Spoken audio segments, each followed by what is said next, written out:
In the previous lesson of the cognitive extension, we went over the effects of digital technology on cognitive processing. We looked at both positive and negative effects it has on our cognitive processing. We went over research that suggests that playing video games has positive effects in improving skills such as fine motor skills and attention, reaction time, and also science comprehension. Through the Google effect, we learned that having access to information at our disposal has different effects on our memory. We tend to now remember where we can access information rather than the piece of information itself, or that fact, or that chunk of information itself. In this class, we will be going over the reliability of memory and thinking, and also two new research methods that are used to study the interaction between digital technology and cognitions. A point to note that there is a lot of overlap between the research that you can use for cognitive processing and reliability of cognitions. So feel free to use research such as the one on Google effect to explain reliability of cognitions as well. In the past, we've learned that when there is presence of an object such as a weapon, we tend to have our attention divided.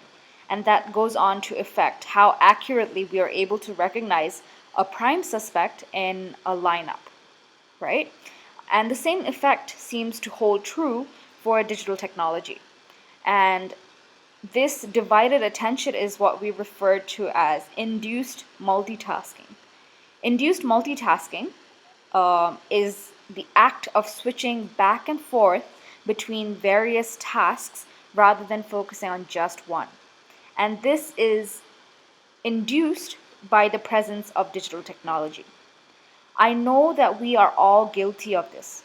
Over the time that we've spent working and learning from home, I have struggled to be productive because I find myself doing several different tasks at the same time. I will probably be looking up a new lesson plan, or I will be doing research at the same time, and I will be trying to text a friend or text work or text someone I'm counseling at the same time. So it all in all, because my attention and my resources are divided, I might not in fact get a lot of work done because it's not focused on one task. So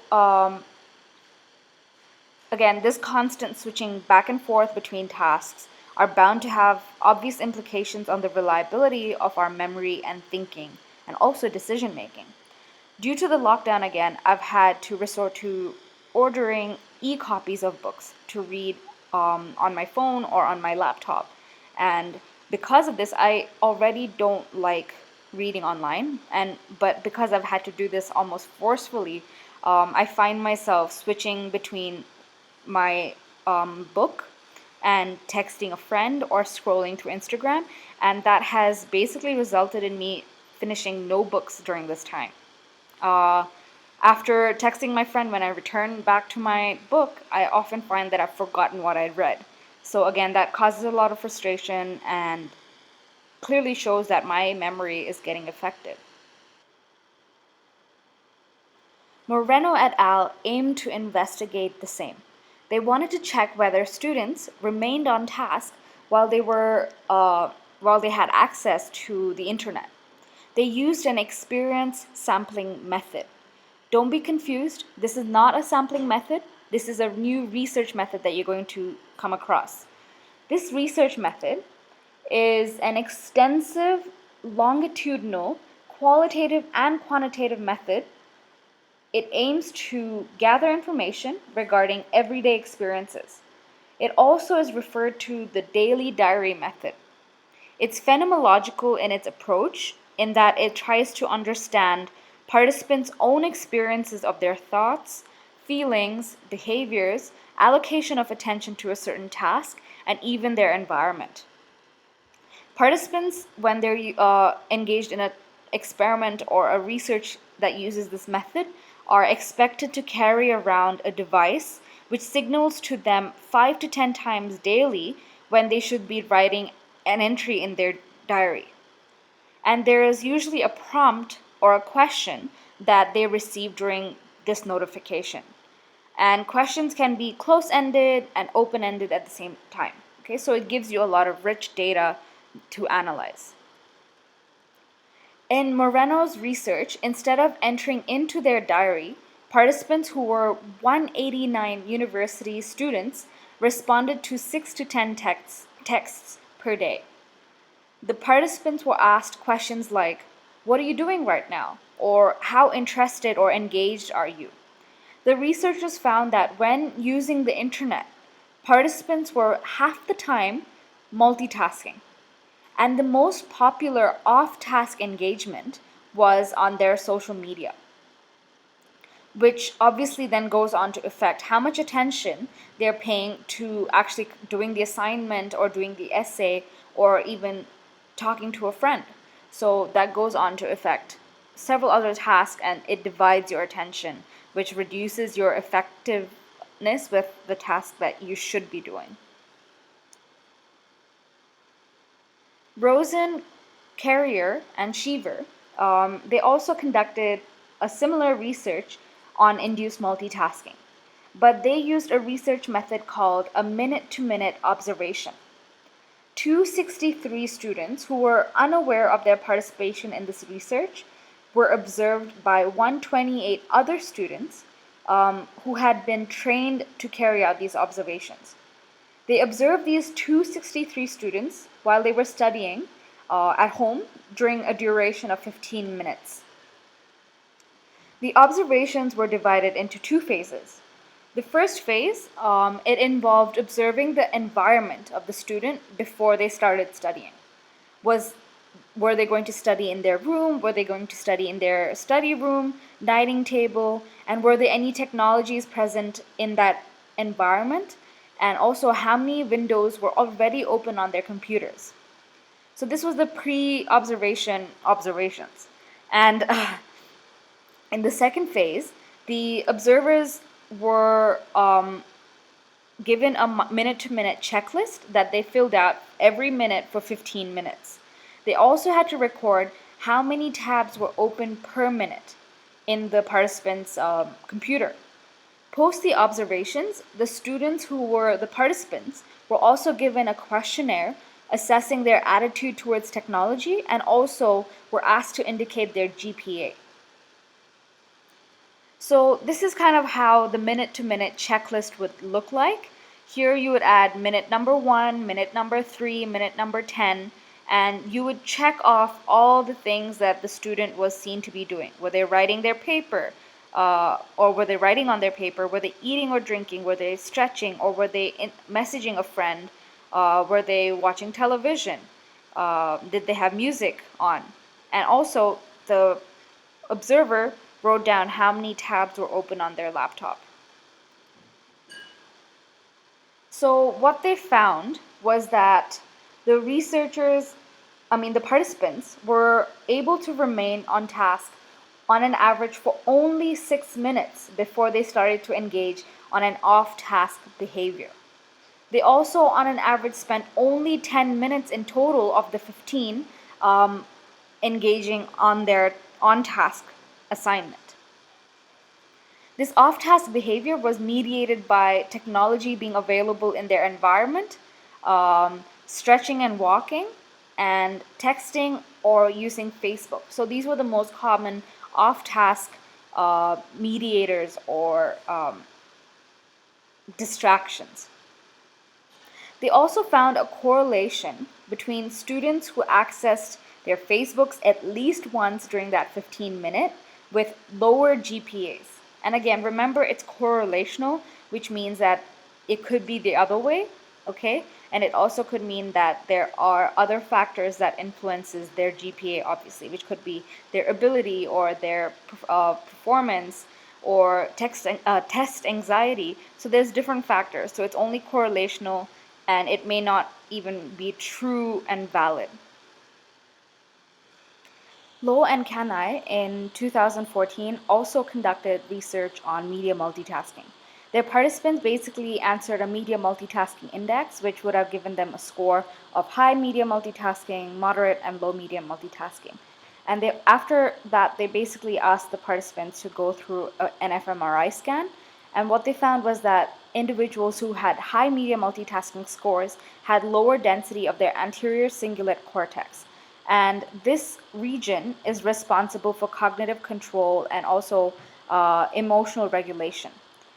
Previous research has found that individuals with OCD, depression, and addiction also have lowered density and activity in this region. So here you can see that there's a correlation with media multitasking and similar activity and lower densities. Again, it's correlational in nature, so we're unsure of whether it is the media multitasking that is causing this lower density, or if there are other factors playing a role there.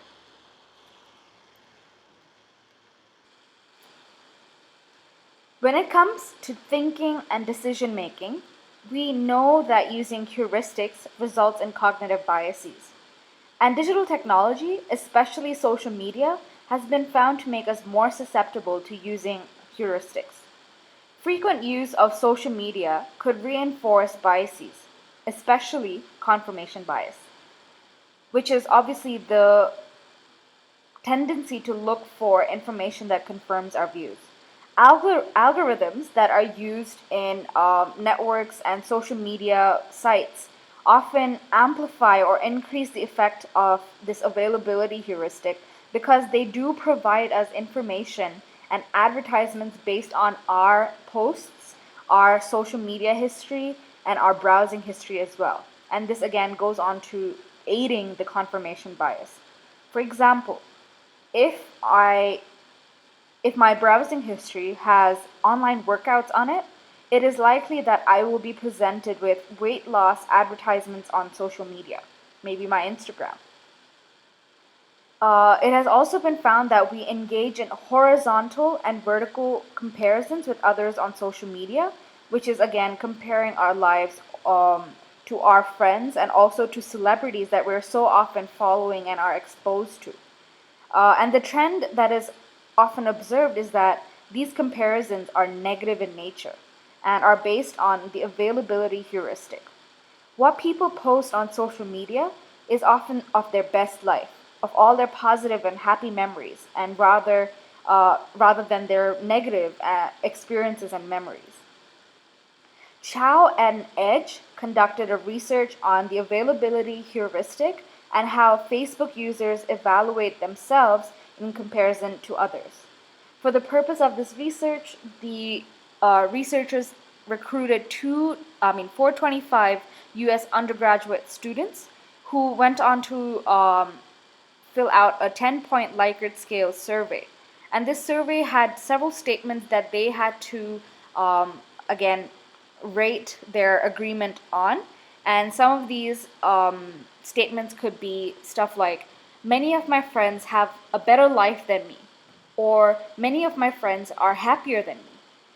After they filled out this survey, the researchers also asked the participants to indicate how many hours per week they spend on Facebook, how long have they been on Facebook, so when did they start using Facebook and how many years has it been since they started using it, how many hours a week do they spend on real world interactions with their friends and family, and also how many friends they have on Facebook that are not like they don't know personally in real life.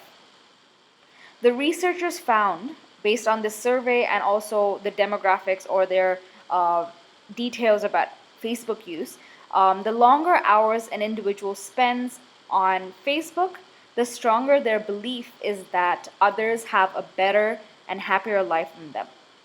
And the opposite was found with people who spent more time with real life friends. They found that when you spend time with more real life friends, you are less likely to negatively compare your life to their life because maybe the relationships are more realistic and they are more willing to share negative experiences and negative emotions with you in real life. And they also found that having more Facebook friends did make them feel like they had a better life. The people on Facebook had a better life than them, but not a happier life. Okay? And the researchers concluded that because using Facebook regularly and for long hours makes us more exposed to positive posts or posts of luxury of people's lives and happy memories, those are the kind of information that is available to us of others' lives. All happy, all positive. So now when we compare what is available to us to what about others and compare it to what is available to us about ourselves, and if our life does not match up to that, then we are obviously going to think, okay, our life is no good. It's not my life. I'm no better than that person, or I'm no good in comparison to that person. The researchers also found that participants overestimate the behavior of others as being a reflection of their disposition over their situation. For example, if I saw a picture on WeChat of Tony on a holiday in the Swiss Alps, I would think, oh wow, Tony is always posting exciting pictures because he has a more fun life than I do. As opposed to, Tony is away on a holiday at the moment and obviously is posting lots of interesting pictures during this time. So we obviously focus on their disposition or their life as opposed to the situation that they're in. Another study to look at the positive impact of thinking can be of Bavekir et al., who found that playing action video games increased the speed and reduced the amount of errors when tested on their ability to decipher large amounts of information. This goes on to show that it has a positive effect or impact on System 1 thinking. And we know that System 1 thinking can be fast but also error prone. But the fact that playing video games reduces the number of errors shows that digital technology can have a positive impact even on a part of our thinking that tend to be making a lot of mistakes and also a lot of errors. So for the rest of class, you can either choose to continue working on your proposal, which is due on Saturday night, or you can work on essay outlines for these following questions. On the 29th of May, you will have an LAQ test on the topics that we've covered, which is cognitive processing, reliability of cognitive processing, and research methods. Okay, so that will be next Friday, and these are the questions that could come. Okay, so one, it is discuss the influence of digital technology on cognitive processing. Since it's a discuss command term, you have to look at both positive and negative influences. Another question could be, to what extent does digital technology have a positive influence on cognitive processing? Or it could be, to what extent does digital technology have negative influence on the reliability of cognition? And finally, the question could be on evaluating research methods that are used in understanding the interaction. So either work on your outlines or work on your research methods. So that's what your research proposal. So that'll be the task for the rest of class.